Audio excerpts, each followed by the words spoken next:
Hello, my name is Monica Victoria, food and engineering student. I live in Santa Elena, corregimiento of the Cerrito, municipality of the Valle del Cauca. In my line, many products are grown, but the most relevant are the Isabella grape and the sugar cane.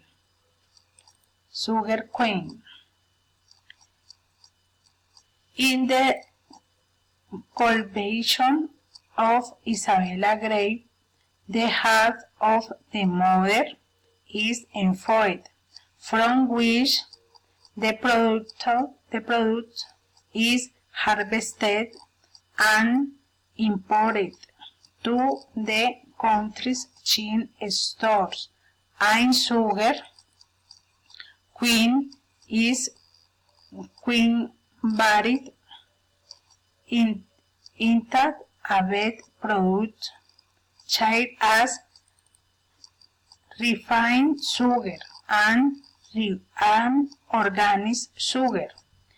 This harvest of sugar queen and transformation of the are done by two large companies,